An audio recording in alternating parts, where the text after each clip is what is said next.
এবং ছেলের কাছে ইমান বহনকারী কোনো বই আছে কি, তাকে কিতাব পাওয়া যাবে জানালে উপকৃত হব। জি আলহামদুলিল্লাহ। হয়তো জানতে চেয়েছেন বাংলা ভাষায় কোনো ইমান ভঙ্গকারী বই আছে কিনা। তো প্রথম কথা হলো, বাংলা ভাষার সরাসরি এরকম বিস্তারিত বই এখনো প্রকাশিত হয়েছে আমার জানা নেই। তো এমনি বিভিন্ন ইমান বিষয়ক বইতে সংক্ষিপ্তভাবে আলোচনা আছে। বিভিন্ন বাংলা ভাষায় যে বইগুলো ইমান বিষয়ে যত বই লেখা হয়েছে, অনেক বইয়ের ভিতরে সংক্ষিপ্ত আকারে 10টা ইমান ভঙ্গের কারণ বর্ণনা আছে। আর আরবি ভাষায় তো বিশাল বিশাল বই আছে। এক একটা বই 500, 600, 700 পৃষ্ঠার ইমান ভঙ্গের কারণের উপরেই বই আছে। আপনার শাইখ বিন বাজ রাহমাহুল্লাহর বই আছে, শাইখ উসাইমিন রাহমাহুল্লাহর বই আছে, শাইখ সালেহ আল ফাওজান হাফিজাহুল্লাহর বই আছে, অনেকগুলো বই আছে। কিছু কিছু বই ইংলিশেও এগুলো অনুবাদ করা হয়েছে। তো বাংলা ভাষায় ইনশাআল্লাহ আসবে বাজারে অচিরেই ইনশাআল্লাহ। আমি একটা বই লিখেছি, তো এখনো প্রকাশিত হয়নি, ঈমান ও ইসলাম ভঙ্গের এই 10টা কারণের উপরে। তো আরো হয়তো ইনশাআল্লাহ আরো ভবিষ্যতে আসবে ইনশাআল্লাহ। জি জাযাকাল্লাহ খাইর। জি ডক্টর মোহাম্মদ সাইফুল্লাহ, কোন কাজে আমরা বুঝবো আমাদের ঈমান কতটুকু? খুবই গুরুত্বপূর্ণ একটি প্রশ্ন করেছেন। সেটা হচ্ছে আসলে কিভাবে আমরা ঈমানের ওজন করব, কারণ এটা তো খুবই কারণ এমন কোনো প্যারামিটার নেই যেটি আবিষ্কার হয়েছে এটাকে জ্বরের মতো মনে করেন থার্মোমিটার মতো ধরলাম আর বুঝে গেলাম যে গায়ের মধ্যে জ্বর এতটুকু, ঠিক না? এখানে একটা মিটার আছে, সেই মিটারটা হচ্ছে যদি আল্লাহর বান্দাগণ আল্লাহ রাব্বুল আলামিনের নাফরমানির দিকটা তাদের কাছে আল্লাহ তাআলার আনুগত্যের চেয়ে বেশি মানে প্রাধান্য পায়, তাহলে বুঝতে হবে যে তার ঈমান দুর্বলতার দিকে চলে যাচ্ছে, ডাউনের দিকে যাচ্ছে। বুঝতে পেরেছেন? আর যদি আল্লাহর বান্দাদের তাদের আমলগুলো, তাদের ইবাদতগুলো এগুলো বৃদ্ধি পেতে থাকে এবং এগুলোর প্রতি তাদের আগ্রহ অনেক বেশি দেখা দেয়, তাহলে আপনি বুঝবেন যে তার ঈমান বৃদ্ধির দিকে যাচ্ছে, তার ঈমান বৃদ্ধির দিকে যাচ্ছে। আরেকটি বিষয় হচ্ছে, যদি কোনো ব্যক্তি জাহান্নামকে তিনি ভয় করতে পারেন, আল্লাহর আযাবকে ভয় করতে পারেন, আল্লাহর আযাবের কথা তার অন্তরকে প্রকম্পিত করে, তাহলে তিনি বুঝবেন যে তার অন্তরের মধ্যে ঈমান বৃদ্ধি পাচ্ছে। আর যদি তিনি বুঝেন যে জাহান্নামের কথা আলোচনা হচ্ছে, যেমন আমরা দেখি আমাদের অনেক বন্ধু, অনেক ভাই, জান্নাতের কথা আলোচনা হয়, জাহান্নামের কথা আলোচনা হয়, কোনো ভাবলিশ নেই, কোনো পরিবর্তন নেই। বুঝতে পেরেছি? কোনো পরিবর্তন নেই। তাহলে বুঝতে হবে তার অন্তর মধ্যে ঈমান হ্রাস পাচ্ছে, ঈমান হ্রাস পাচ্ছে। শেখুল ইসলাম ইবনে তাইমিয়া রাহমাতুল্লাহ আলাইহি মাজমুউল ফাতাওয়ার মধ্যে উল্লেখ করেন, যদি কোনো ব্যক্তির সামনে আল্লাহ রাসূল সাল্লাল্লাহু আলাইহি ওয়াসাল্লামকে নিয়ে আসা হয়েছে, আল্লাহ রাসূল সাল্লাল্লাহু আলাইহি ওয়াসাল্লামের মর্যাদা হানি করা হয়েছে, অবমাননা করা হয়েছে, যদি তার ঈমানের মধ্যে কোনো ধরনের হরকত বরকত নেই, পরিবর্তন নেই, তার বুঝতে তার ঈমান এর মধ্যে কি রয়েছে? ঘাটতি রয়েছে। খুব ভালো করে খেয়াল করুন, কারণ আল্লাহ এবং তার রাসূলের ভালোবাসার বিষয়টি মানে এর মাধ্যমে যাচাই করতে হবে। যদি কোনো ব্যক্তি তার ব্যক্তিগত খায়েশ, ব্যক্তিগত ইচ্ছা যেগুলো আছে সেগুলোর উপর আল্লাহ এবং তার রাসূলের বিধানকে অগ্রাধিকার দিতে পারে, তাহলে বুঝতে হবে যে তার ঈমান বৃদ্ধি পাচ্ছে। বুঝতে পেরেছেন? আর যদি দেখেন ব্যক্তিগত বিষয়টাকে সে অগ্রাধিকার দিচ্ছে, তাহলে তার ঈমান এইটি খুব ভালো করে দেখেন, তার ঈমান এর মধ্যে মানে কমতেছে কমতেছে। কখন গিয়ে আমরা বুঝতে পারবো, কখন এই ওজনটা করতে পারবো যে এই বেচারার ঈমান প্রায় 0-0 হয়ে যাচ্ছে? ওই যে 3টা ওজন বলছি না, একটা হচ্ছে হাব্বাতু শাঈরা, খেয়াল পড়ে কিনা? আব্দুল্লাহ ইবনে মাসউদ যে হাদিসটি বর্ণনা করেছে, হাব্বাতু শাঈরা জবের পরিমাণ, আর হচ্ছে হাব্বাতু বাররা এটা হচ্ছে গমের পরিমাণ, আর হচ্ছে হাব্বাত যাররা যাররা পরিমাণ। এই তিনটা ওজনের কথা রাসূলুল্লাহ সাল্লাল্লাহু আলাইহি ওয়াসাল্লাম বলেছেন। এই তিনটা কিন্তু ক্ষুদ্র ওজন, একেবারে ক্ষুদ্র একক ইউনিট। কখন এটা আমরা বুঝতে পারবো? এটা বুঝতে পারবো তখন যখন দেখবো যে এই ব্যক্তি মানে কোনোভাবেই আল্লাহ এবং তার রাসূলের কোন বিধানের সাথে নিজেকে সম্পৃক্ত রাখতে পারে না। আস্তে আস্তে বের হতে হতে হতে হতে সমস্ত মুহাররামাত এবং মাআসির সাথে নিজেকে সম্পৃক্ত করে ফেলেছে। তাহলে বুঝতে হবে যে এই ব্যক্তির ঈমান ওই পর্যায়ে চলে গিয়েছে। কেমন? শেখুল ইসলাম ইবনে তাইমিয়া রাহমাতুল্লাহি হিসবার মধ্যে বলেন, একটা মুনকার কাজ হচ্ছে, খারাপ কাজ হচ্ছে, এটাকে পরিবর্তন করার সামান্যতম কোনো কি ইচ্ছা নেই, ঘৃণাও পর্যন্ত করতে রাজি না। বুঝতে পেরেছেন? এটা কি আছে কিনা আমাদের এখানে? হ্যাঁ, হাজার হাজার মুনকারাতের শেষ নাই, ইমানদার ব্যক্তির অন্তরের মধ্যে ঘৃণা আসে না। তাহলে আপনি কি মনে করলেন? মানে ওই পর্যায়ে চলে গেছে, ওই ওজনে কি চলে গেছে। বুঝতে পেরেছেন? এই জন্য ইমান কখন বাড়ে কমই এই প্যারামিটার দিয়ে আমাদেরকে কি করতে হবে? ওজন করতে হবে, তাহলে আপনি ওজন করতে পারবেন। আর এটা যদি আপনাদের কাছে না থাকে তাহলে আপনি দেখবেন যে মানে আপনার কাছে মুনাফিকের ইমান, এই মুনাফিকের ইমানের মধ্যে বৃদ্ধি এবং ঘাটতি আছে কিনা? না। মুনাফিক ব্যক্তি শুধুমাত্র তার ইমানটা হচ্ছে ঈমানুহু ফি লিসানিহি, তার জিহ্বার মধ্যে ঈমান।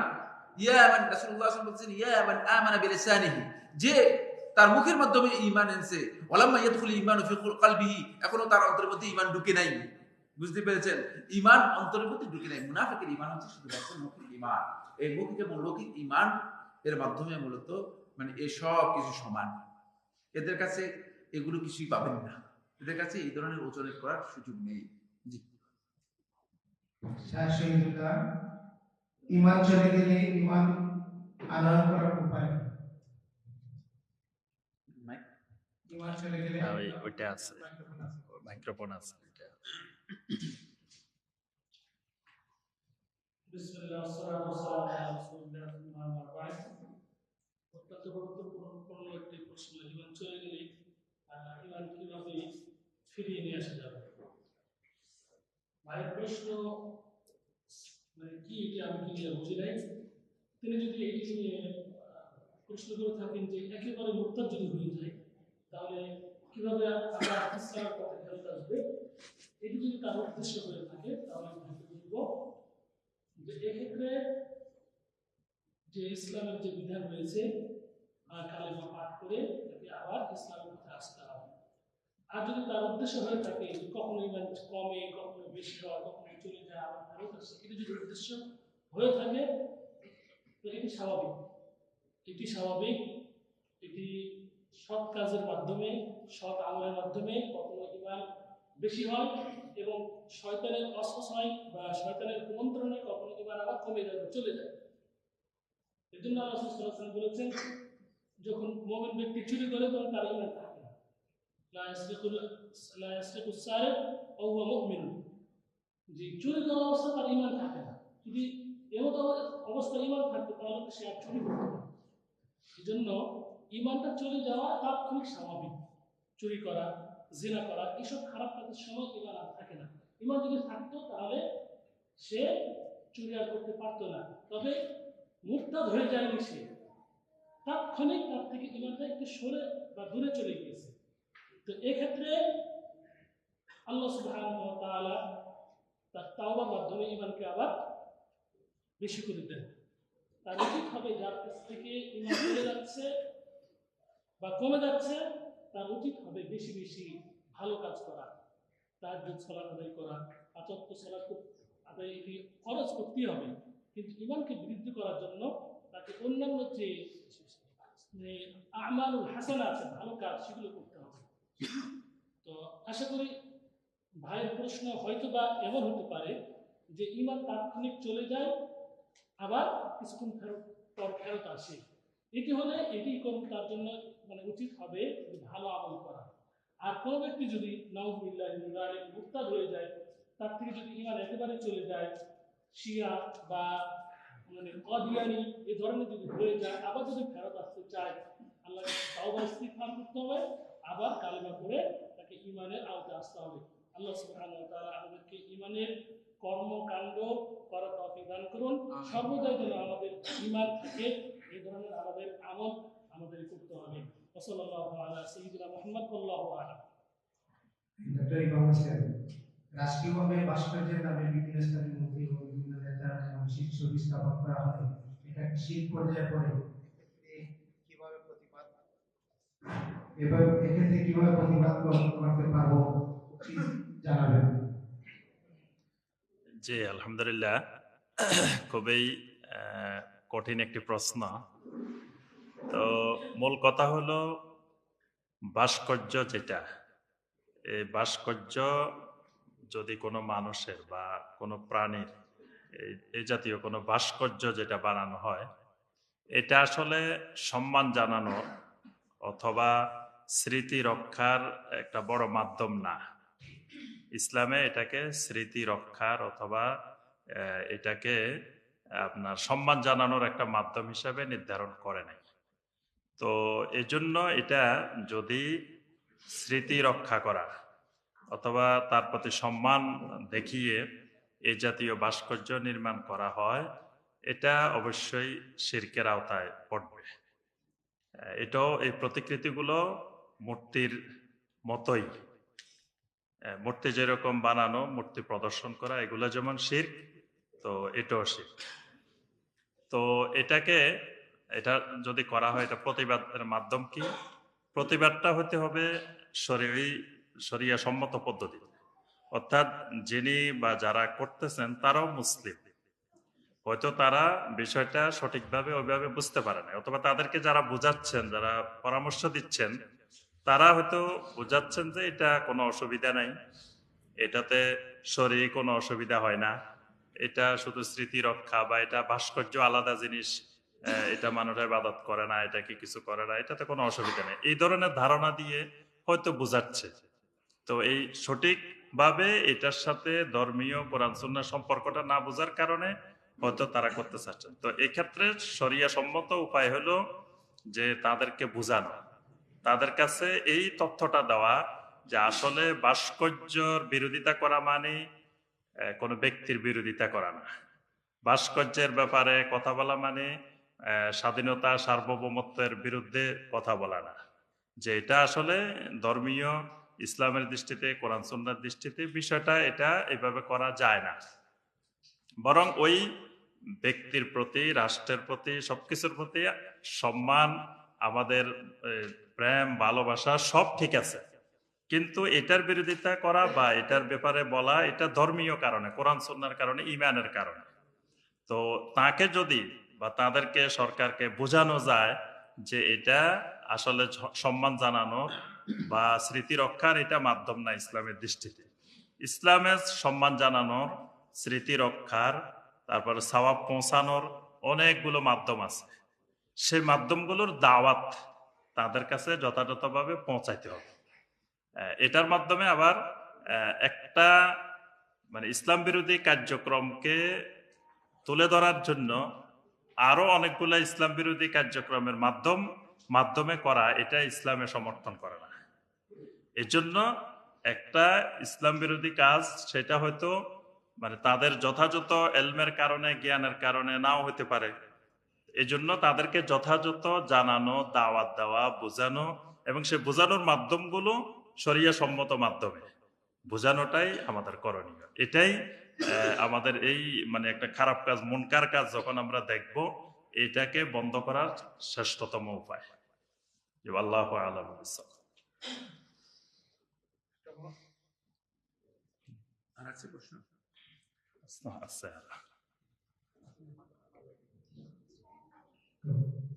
ডক্টর মোহাম্মদ সাইফুল্লাহ, আল্লাহর ইচ্ছা এবং আল্লাহর হুকুম, এই দুটি বিষয় নিয়ে আমার মধ্যে সংশয় দেখা দিয়েছে। এই দুটি বিষয় যদি আলাদা হয়ে থাকে, তার সংজ্ঞা কি? জি, ধন্যবাদ।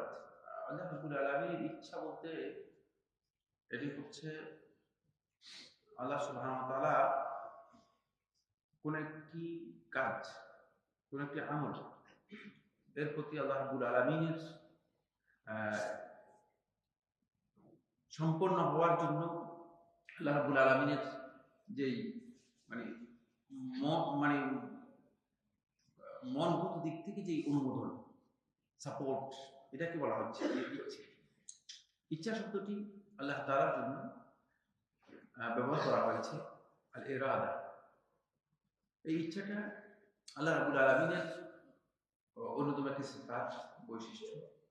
কিন্তু এটা মানুষের ইচ্ছার মতো নয়। প্রথমে খেয়াল রাখতে হবে, এটা মানুষের ইচ্ছার মতো নয়। মানে এমন কোনো শব্দ নেই যে মানুষের ইচ্ছার মতো সেটাকে আমি কি করতে পারি, এক্সপ্লেন করতে পারি। মানুষ ইচ্ছা করলে তখন ওই কাজের প্রতি মানুষের একটা মনোনিবেশ থাকে, কিন্তু আল্লাহ রাব্বুল আলামিনের ইচ্ছার সাথে এই মনোনিবেশের সম্পর্ক নেই। আল্লাহ রাব্বুল আলামিনের ইচ্ছাটা কাজের জন্য দুই প্রকার। একটি হচ্ছে আল ইরাদা আল কাউনিয়া, ওই কাজটা সৃষ্টিগতভাবে এটা হওয়ার ইচ্ছা করে। এটা অনেকটা আল আমরুত তাকওয়িনি বলা হয় থাকে। শেখুল ইসলাম রাহমাতুল্লাহ এটাকে আল আমরুত তাকওয়িনি বলেছেন। এটা সিস্টেমও বলা যেতে পারে। এটাকে কেউ কেউ সুন্নাতুল্লাহ বলেছেন, আল্লাহ তাআলা সুন্নাত। এভাবে আল্লাহ সুবহানাহু ওয়া তাআলা বিধান করে দিয়েছেন, সিস্টেম করে দিয়েছেন।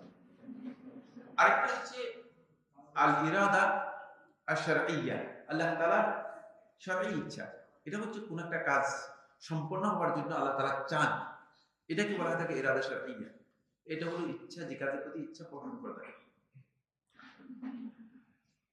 এইটা হুকুমের মধ্যে পার্থক্য হচ্ছে, হুকুমটা হচ্ছে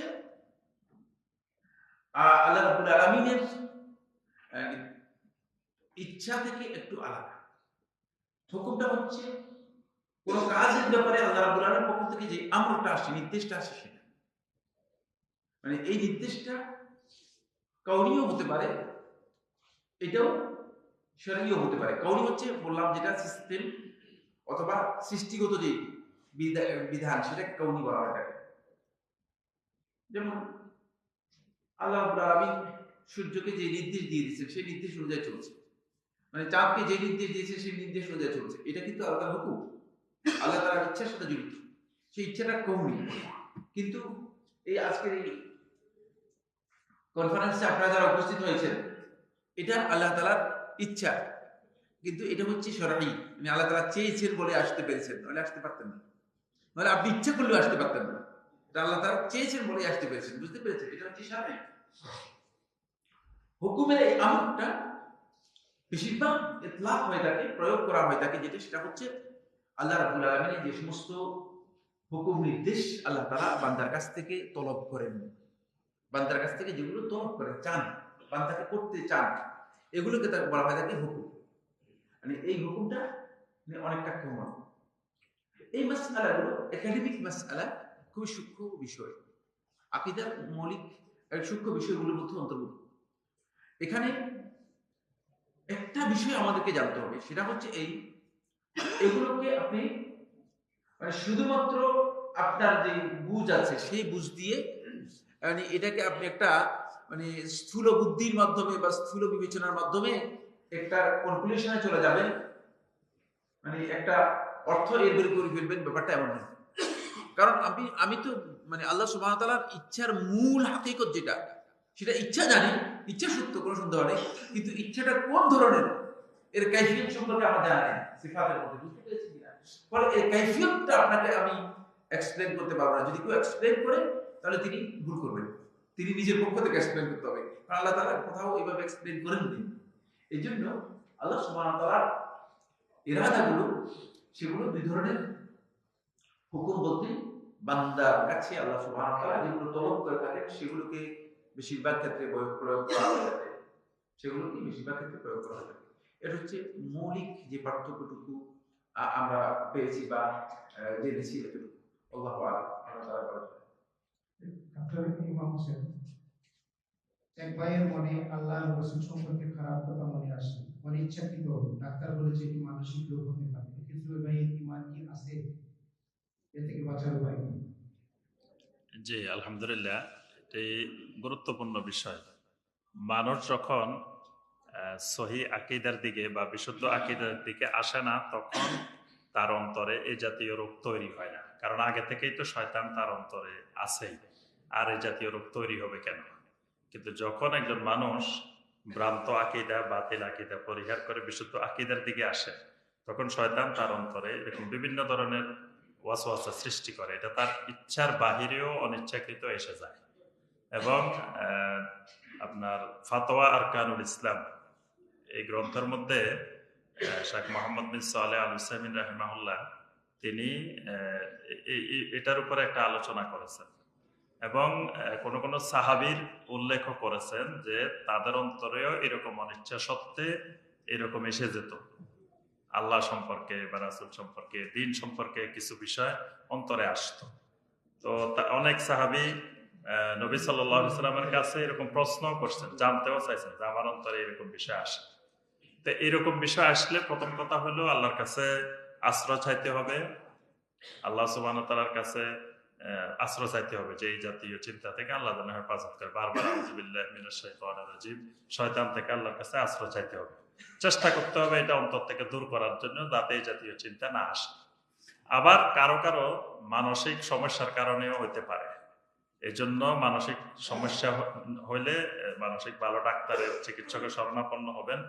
তো যদি এটা অনিচ্ছাকৃত আসে, সেটা মানসিক রোগের কারণে হোক বা শয়তানের পক্ষ থেকে আসুক, অনিচ্ছাকৃত আসলে আল্লাহ সুবহানাহু ওয়া তাআলা এটা মাফ করে দিবেন। সুবহানাল্লাহ। আল্লাহ পাক কোরআনে কারিমে স্পষ্ট ঘোষণা দিয়েছেন যে আল্লাহ পাক এরকম অনিচ্ছাকৃত ভুলবশত কোনো কিছু ঘটলে এগুলোর জন্য আল্লাহ পাক রাও করবেন না।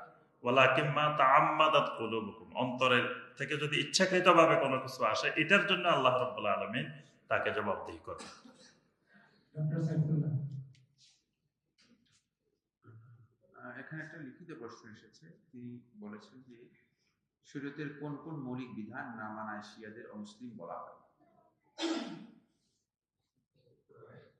প্রথম কথা হচ্ছে অমুসলিম বলা হয় এই কথাটি শুদ্ধ না। শিয়াদের ব্যাপারে কুফরির ফতোয়া রয়েছে, অমুসলিম বলা হয়েছে এটা শুদ্ধ। আপনি বুঝেন নাই হয়তো। অমুসলিম কথাটি আরেকটা সেন্স, এই সেন্সটা সঠিক না। কমন সেন্সে তারা মুসলিম, ইসলামের ঘোষণা দিচ্ছে, কিন্তু তাদের মধ্যে কুফরি আছে, তাদের কুফরি রয়েছে, আকীদাগত অনেক কুফরি রয়েছে, সেগুলো মৌলিক কোন বিধান নয়। সুবহানাল্লাহ, আপনি মানে এত মানে এখনো এত দূরে আছেন। তারা তো কোরআন কি স্বীকার করে না, তারা বলতেছে যে এই কোরআন বিকৃত কোরআন, ঈমান কোত্থেকে থাকবে বলেন? হ্যাঁ, ঈমানের জন্য আর কি দরকার আছে? তারা ইসলামকে মানে নেই, ইসলামকে মানে নেই, বলছে রাসূল সাল্লাল্লাহু আলাইহি ওয়াসাল্লাম ইন্তেকালের পরে সাহাবায়ে কেরামগণ কাফের হয়ে গেছে। তাহলে ইসলামটা পেলাম কার কাছ থেকে? আমরা ইসলামটা কার কাছ থেকে পেলাম? তো কিভাবে সম্ভব? কিভাবে সম্ভব? তাহলে আপনি ওই শিয়াদের ব্যাপারে আমাদের কোন কোন মৌলিক বিধান না মানবেন? সুবহানাল্লাহ, এগুলো যদি আপনারা আমাদের আলোচনা রয়েছে শিয়াদের উপর, সেগুলো থেকে জেনে নেবেন অনেক কথা, অনেক। তাদের আকীদার এত বিভ্রান্তি, তাদের আকীদার এত বিভ্রান্তি যে মানে তারা নবী সাল্লাল্লাহু আলাইহি ওয়াসাল্লাম শেষ পর্যন্ত মানে ওহীর বিষয়টা পর্যন্ত মানে এমন পর্যায়ে চলে গিয়েছে, তারা বলেছে যে মানে ভুলে জিবরিল আলাইহিস সালাম আলী ইবনে আবি তালেবের কাছে ওহী নিয়ে আসছিল, ভুলে কি করে দিয়েছে? মুহাম্মদ সাল্লাল্লাহু আলাইহি ওয়াসাল্লাম দিয়ে দিয়েছে। এটা শিয়া গোরাবিয়াদের আকীদা, বুঝতে পেরেছেন? এটা শিয়া গোরাবিয়াদের আকীদা। তো এইগুলো মানে ইসলামের কোন ইসলাম? এগুলো কোন ইসলাম বলেন? আমার কি জানা নেই। যারা আল্লাহ রাসূল সাল্লাল্লাহু আলাইহি ওয়াসাল্লামের সাহাবায়ে কেরামদেরকে, আবু বকর, ওমর, ওসমান এদেরকে সরাসরি গালিগালাজ করে, এরা মানে কোন ইসলামের অনুসারী? আপনি বলেন, আপনি তাদের কোন ইসলামের মধ্যে ফেলতে পারবেন? আপনি নিজেই বিবেচনা করেন। আপনি ফতোয়ার দরকার নেই, আমাদের কাছ থেকে ফতোয়া নেওয়ার কোনো প্রয়োজন নেই। আপনি নিজেই বলেন এদেরকে কোন ইসলামের মধ্যে আপনি অন্তর্ভুক্ত করবেন। ইসলামের কিতাব যেগুলোর মাধ্যমে আমরা রাসূলুল্লাহ সাল্লাল্লাহু আলাইহি ওয়াসাল্লাম হাদিস পেয়েছি, কুতুবে সিত্তা, সহিহ বুখারী এবং মুসলিম, এই দুটো কিতাব তাদের কাছে কিচ্ছু না। এই দুটো কিতাবকে তারা মনে করে থাকে যে এগুলো গ্রহণযোগ্য বই নয়। তো এবার তখন আমরা কি মনে করবেন?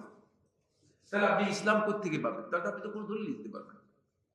সুতরাং এই কথাগুলো আমাদের জানতে হবে। মৌলিক অনেক বিধান রয়েছে, যে বিধানগুলোর সাথে তাদের মানে শুধুমাত্র ইখতিলাফি বিষয় নয়, শুধুমাত্র ইজতিহাদি বিষয় নয়, আকীদাগত মৌলিক বিশাল পার্থক্য রয়েছে, আকীদাগত মৌলিক বিশাল পার্থক্য রয়ে গেছে। সুতরাং তারা মনে করে থাকে যে তাদের ইমাম যারা আছেন এরা এমন মানজিলায় আছে, এটা সরাসরি ইরানের যেই শিয়া খোমেনি নেতা ছিলেন যিনি, তার বক্তব্য, এরা এমন মঞ্জিলায়, এমন মর্তাবায় পৌঁছে গিয়েছে, এমন স্টেজে পৌঁছে গিয়েছে যেখানে কোনো নবী এবং রাসূল বুঝতে পারেনি। কিন্তু এগুলো আপনি কি বলতেছেন? এগুলো এটা কোন ইসলাম বলেন তো? আপনি নিজেই বলেন। যিনি প্রশ্ন করেছেন তাকে আমি প্রশ্ন করতে চাই, আপনি তাদেরকে কোন ইসলামের মধ্যে গ্রেড দিবেন? আমি জানি না। এরপর আপনি একটা বিষয় যোগ করে দিয়েছেন, সেটা হচ্ছে অনেকে বলে থাকে যে সৌদি আরবের কারণে সালাফিরা শিয়াদেরকে অমুসলিম করে থাকে। সৌদি আরবের সাথে ইসলামী বিধানের সামান্যতম সম্পর্ক নেই। প্রশ্নই আসে না। সালাফি কারা? সালাফ হচ্ছে যারা সালফে সালেহিনের অনুসরণ করে থাকেন, সাহাবায়ে কেরামদের অনুসরণ করে থাকেন। প্রশ্নই আসে না। যদি সত্যিকার সালাফদের অনুসারী হয়ে থাকে, তিনি কোন ব্যক্তি, কোন দেশ, কোন গোষ্ঠী, কোন গ্রুপ, কোন দল এর দিকে বায়াসড হয়ে তিনি কথা বলতে পারেন, আল্লাহর কসম করে বলছি কোনোদিন সম্ভব না, ইম্পসিবল। তিনি সালাফদের অনুসারী নন যদি তিনি বায়াসড হয়ে কথা বলে থাকেন। কোন দলের বায়াসড হবেন না, কোন রাষ্ট্রের বায়াসড হবেন না, কোন গোষ্ঠীর বায়াসড হবেন না। তিনি কোরআন এবং হাদিসকে সামনে রেখে কথা বলবেন। আপনি এই পরেরটা যেটা দিয়েছেন এটা পুরোটাই তহমত, বুঝতে পেরেছেন? পুরোটাই অপবাদ দিয়েছেন। মানে এই কথা তো আমরা শুনেছি যে রকুল ইদান করলে প্রত্যেকের পকেটে 500 টাকা 500 টাকা করে দিয়ে দেয়। শুনে নেন আপনারা? না শুনে থাকলে নেট খুলে এখন বের করে দিতে পারবো আপনাকে আমি। 500 টাকা করে আপনাদের এখানে কার কার পকেটে আসছে আমি বলেন তো দেখে। আপনারা তো রকুল ইদান করেন, কে কে পাইছেন 500 টাকা করে? হ্যাঁ, এবার বুঝেন, এগুলো অপবাদ, এগুলো বিভ্রান্তি। হক থেকে মানুষদেরকে বের করার জন্য শয়তান অনেকগুলো প্রপাগান্ডা আবিষ্কার করেছে, অনেকগুলো অপপ্রচার আবিষ্কার করেছে। শয়তানের এই অপপ্রচারগুলো আমাদের কিছু বন্ধু মানুষদেরকে হেদায়েতের আলো থেকে দূরে সরিয়ে অন্ধকার গলিতে নিয়ে যাওয়ার জন্য, নিজেদের স্বার্থের দিকে নিয়ে যাওয়ার জন্য, নিজেদের স্বার্থ এর মাধ্যমে চরিতার্থ করার জন্য এই ধরনের অপপ্রচারগুলো তাদের মধ্যে করে যাচ্ছে। সুতরাং এগুলো কোনো সময় সালাফি সহিহ মানহাজের আলেমদের সম্পর্কে কোনোদিন ধারণা পোষণ করবেন না। কারণ যারা এই কোরআন এবং হাদিসের বক্তব্য দিয়ে থাকে তারা দুনিয়ার কোনো মোহ নিয়ে ঘুরে না, প্রশ্নই আসে না। সুতরাং মানে আপনি হয়তো নিজের উপর কিয়াস করেছেন, রাগ করবেন না। আমি যতটুকু বুঝতে পেরেছি আপনি নিজের উপর কিয়াস করেছেন, আন্দাজের উপর কথা বললে চলে না। আমরা কোরআন এবং হাদিসের উপর ভিত্তি করে বক্তব্য দেই। সুতরাং কোন সালাফি আলেম কোরআন এবং হাদিসের বাইরে বক্তব্য দিলে বুঝতে হবে যে তিনি ভুল বক্তব্য দিচ্ছেন। এটা সালাফদের মানহাজ নয়। কোন দল বা গোষ্ঠীর বক্তব্য আমরা দেই না। আল্লাহ তাআলা আমাদের সবাইকে তৌফিক দান করুন।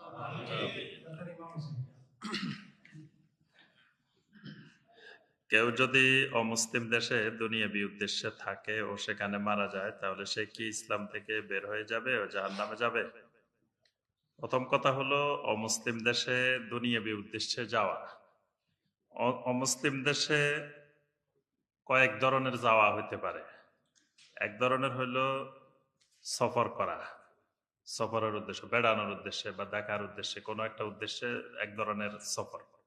আরেক ধরনের উদ্দেশ্য মুসলিম দেশে চাকরি বাকরি, লেখাপড়া এগুলোর জন্য যাওয়া। আরেকটা উদ্দেশ্য হলো মুসলিম দেশে অর্থ উপার্জনের জন্য যাওয়া। আরেকটা হলো মুসলিম দেশে স্থায়ীভাবে থাকার জন্য যাওয়া। অনেক ধরনের যাওয়া আছে। তো এই অমুসলিম দেশে যাওয়ার ক্ষেত্রে কিছু মৌলিক নীতিমালা আছে। প্রত্যেকটার ক্ষেত্রে কিছু নীতিমালা আবশ্যিক আছে। একটা হলো, যদি আমার সফরে যেতে হয়, তো সফরে বেড়ানোর উদ্দেশ্যে বা কিছু দেখার উদ্দেশ্যে, কোনো ভ্রমণের উদ্দেশ্যে এরকম যদি যাওয়া হয়, আমার ভিতরে এমন কিছু থাকতে হবে, ঈমান এমন মজবুত থাকতে হবে যাতে সেখানে কুফরি কোনো বিষয়ের সাথে আমার যুক্ত না হই। তারপরে আমার কাছে ঈমান বিরোধী বিষয়গুলো সম্পর্কে সচেতনতা থাকতে হবে, যে আমি যাতে সেখানে মানে এমন গভীর ঈমান, এমন আমল, এমন এলেম আমার কাছে থাকতে হবে যার দ্বারা আমি কুফরিতে যাওয়ার বা কুফরি দ্বারা আক্রান্ত হওয়ার, কুফরির শিকার হওয়ার কোনো সম্ভাবনা থাকবে না। তাহলে এই শর্ত সাপেক্ষে যাওয়া যেতে পারে। এলেমের জন্য হলে যেই সাবজেক্টটা মুসলিম কোনো দেশে নাই, একমাত্র ওই দেশে আছে অমুসলিম দেশে, সেটাও ওই রকম ঈমান, ওইরকম তাকওয়া নিয়ে যদি থাকে যে আমার সেখানে কুফরির দ্বারা প্রভাবিত হওয়ার, বিজাতীয় সংস্কৃতিতে আকৃষ্ট হওয়ার কোনো সম্ভাবনা নাই, তাহলে ওই সাবজেক্টটা পড়ার জন্য সাময়িক যাওয়া যেতে পারে। আর অর্থনৈতিক উদ্দেশ্যেও যদি যেতে হয়, সেটাও এই জাতীয় ঈমান এবং তাকওয়া নিয়ে যেতে হবে। আর স্থায়ীভাবে সেখানে যদি থাকতে হয় তাহলে এটা মুসলিমের জন্য বৈধ না। সেখানে দাওয়াতের উদ্দেশ্য হইলে দাওয়াত দিবে, যতদিন প্রয়োজনীয়তা অনুভব হয় সে শর্ত সাপেক্ষে দাওয়াত দিবেন। কিন্তু প্রাচুর্যের লাভের উদ্দেশ্যে, যে এখানে আমাদের দরিদ্র দেশ, ওখানে একটা বিলাসবহুল দেশ, ওখানে থাকলে আমার জীবনটা খুব বিলাসবহুল ভাবে সুন্দরভাবে কাটানো যাবে, এই আশায় সেখানে স্থায়ী বসতি করা যাবে না। যদিও নিজে আমি হয়তো এখন ঈমান তাকওয়া নিয়ে আমি কুফরি থেকে বিভিন্ন জিনিস থেকে বেঁচে থাকবো, কিন্তু আমার যে পরের প্রজন্ম রেখে যাব, তারা কুফরি সংস্কৃতির মধ্যে কুফরির দেশে রেখে যাব, তারা এক সময় ওই প্রজন্ম কুফরির মধ্যে হারিয়ে যাওয়ার সম্ভাবনা আছে। সেটা তো আমার কারণে আমি সেখানে তাদেরকে নিয়ে রেখে আসলাম, এই জন্য এটা বৈধ না। তো ভাই বলছেন যে দুনিয়াবী উদ্দেশ্যে থাকে সেখানে মারা যায় না, এখানে মারা গেলে ইসলাম থেকে বের হবে না, সে তো ঈমান ভঙ্গকারী কোনো কাজ এরকম করে নাই। আর সে জাহান্নামে যাবে কিনা, জাহান্নাম তো আল্লাহ সুবহানাহু ওয়া তাআলার ব্যাপার, সেটা তো আল্লাহ যদি আমাদেরকে এই দায়িত্ব দিত, তাহলে আমাদের দলের বাহিরে কোনো মানুষ জান্নাতে যেতে পারত না। সব মানুষকে আল্লাহ যদি আমাদের কাউকে এরকম একটা দায়িত্ব দিত, যে তাহলে দলের লোক ছাড়া আর কেউ কিন্তু জান্নাতে যাওয়ার সম্ভাবনা ছিল না। আল্লাহ পাক আলেম ওলামাদের হাতে কোনো দায়িত্ব দেন না। সারা পৃথিবীতে বর্তমানে সবচেয়ে লাঞ্ছনাকর অপমানকর অবস্থায় আছে আলেম ওলামারা। কি বলেন? বাংলাদেশে একটা শ্রমিকের ন্যূনতম মজুরি আছে, ইমাম সাহেবদের ন্যূনতম মজুরি নেই। শ্রমিকের ন্যূনতম মজুরি কত? ৮,০০০ টাকা একটা শ্রমিকের। ইমাম সাহেবের ন্যূনতম মজুরি কত? সর্বোচ্চ ৩,০০০ ৪,০০০ টাকা, ন্যূনতম না। তাহলে কোন মর্যাদায় আছে, কোন স্টেট আছে? এটার কারণ আছে, এটা আল্লাহর পক্ষ থেকে আমাদের উপরে শাস্তি। যদি আমাদেরকে আল্লাহ একটু পাওয়ারফুল দিত, কিছু দিত, তা আমরা নিজের মতের বাইরে কোনো মানুষ বাংলাদেশে আর থাকতে দিতাম না। সামান্য পাওয়ার নাই, কিছু নাই, তাও দেখেন নিজের মতের বাইরে গেলে মসজিদ ভাঙ্গার জন্য আমরা বলতেছি যে অমুকের রাস্তা না, অমুকের এই জেলায় থাকবে না, এই থানায় থাকবে না। মানে মনে হচ্ছে ওই জেলা উনার, ওইটার মালিকানা উনাদের, আল্লাহ ওই জমিন তাদেরকে রেজিস্ট্রি করে দিয়ে দিছে। এখানে তাদের আকীদা ছাড়া বাকি কোনো মতের, কোনো পথের কেউ ওই জেলায় থাকতে পারবে না। তো যদি আল্লাহ এদের হাতে কোনো একটা পাওয়ারফুল কিছু দিত, তাহলে তো সব মানুষের এই দেশ থেকে বাইরে করে দিত, তাদের মতের বাহিরে। এরকম জান্নাত জাহান্নামের যদি দিত, তা নিজের দলের বাহিরে আর কেউ জান্নাতে যাওয়ার সুযোগ পাইতো না। তাই জান্নাত জাহান্নাম এটা আল্লাহ সুবহানাহু ওয়া তাআলার ব্যাপার। আল্লাহ পাক কাকে দিবেন না দিবেন এটা আল্লাহ পাক জানেন। এই জন্য কাউকে জান্নাতি বলে দেওয়া, কাউকে জাহান্নামী বলে দেওয়া, এটা ঠিক না। এটা আল্লাহ সুবহানাহু ওয়া তাআলা ফয়সালা করেন। আমাদের কাছে অনেক প্রশ্ন আছে, আমরা সময়ের দিকে তাকিয়ে আর উত্তর দিতে পারতেছি না। সর্বশেষ প্রশ্ন ডক্টর সাইফুল্লাহ। ধন্যবাদ। এখানে একজন প্রশ্ন করেছেন, আসসালামু আলাইকুম। ওয়ালাইকুম সালাম। আমার প্রশ্ন, বিধবা মহিলা তাহার স্বামীর অর্থ ব্যয়কে ফিক্সড ডিপোজিট রেখে মাসিক অর্থ গ্রহণ করে পরিবার পরিচালনা করেন, তার এই ফিক্সড ডিপোজিট টাকার উপর যাকাত আসবে কিনা? প্রথম কথা হচ্ছে, ব্যাংকে তিনি যেই পদ্ধতিতে ফিক্সড ডিপোজিট রেখেছেন, এই ডিপোজিট পদ্ধতি, এই ডিপোজিট সিস্টেমটা যদি সুদী হয়ে থাকে, তার উপর প্রথমেই ওয়াজিব হচ্ছে এখান থেকে বেরিয়ে আসা, ডিপোজিট চলে যাবে। সুদী কারবারের সাথে জড়িত হতে পারবেন না তিনি, সুদ থেকে তাকে মুক্ত হতে হবে। আর দ্বিতীয় হচ্ছে, যদি এই মানে ফিক্সড ডিপোজিট যে সিস্টেম, এই পলিসিটা যদি শরিয়া অ্যালাউড কোনো পলিসি হয়ে থাকে, সেক্ষেত্রে তাকে অবশ্যই বছর শেষে তার যে টাকা রয়েছে এই টাকা এবং এর সাথে যদি তার আরো কোনো নগদ টাকা থাকে যেগুলো এখান থেকে ইনকাম এসেছে, এই দুটা যোগ করে যদি নিসাব পরিমাণ থাকে বছর শেষে, তাহলে অবশ্যই তাকে পরিপূর্ণ টাকার জাকাত হবে, পরিপূর্ণ টাকার জাকাত হবে। যেহেতু এই টাকা তার ডিপোজিটে খাটছে এবং এগুলো তার কাছে মানে আছে, তাই সে পলিসিটা প্রথমে আগে ঠিক করতে হবে। যদি এটা শরিয়া অ্যালাউড নয়, শরিয়া গ্রহণযোগ্য নয় এমন কোনো পলিসিতে যান, তাহলে কিন্তু এটা হারাম হয়ে যাবে। সেখান থেকে আগে বেরিয়ে আসতে হবে, তারপরে আপনার এই মাসালাটি আসবে জাকাত দেওয়ার বিষয়টি। খেয়াল রাখতে হবে যে ইসলাম সম্পদের ক্ষেত্রে এই ধরনের কিছু চান না। এই জন্য যাতে করে সম্পদগুলো ইনভেস্টে যায়। ইসলাম গুরুত্ব দেয় কায়লা ইয়াকুনা দুলাতান বাইনাল আগনিয়া, শুধুমাত্র জমা করে রাখবেন এটা চায় না। এই জন্য জমা থেকে বাঁচানোর জন্য ইসলাম এই ধরনের পলিসি করেছে, যাতে মানুষ ইনভেস্ট করতে পারে, সবাই উপকৃত হতে পারে। আল্লাহু আ'লাম, আল্লাহ তাআলা সবচেয়ে ভালো জানেন। যে আমরা সবাই কাফারাতুল মাজলিস শেষে যে দোয়াটা পড়তে হয়, এটা তো অনেকে আলহামদুলিল্লাহ জানি, আবার অনেকে জানি না। তো সবাই এটা শিখবো, জানবো, সবসময় প্রোগ্রাম শেষে যে কোনো মাজলিসের শেষে এই দোয়াটা পড়বো। সুবহানাকা আল্লাহুম্মা ওয়া বিহামদিকা আশহাদু আল্লা ইলাহা ইল্লা আনতা আস্তাগফিরুকা ওয়া আতুবু ইলাইক।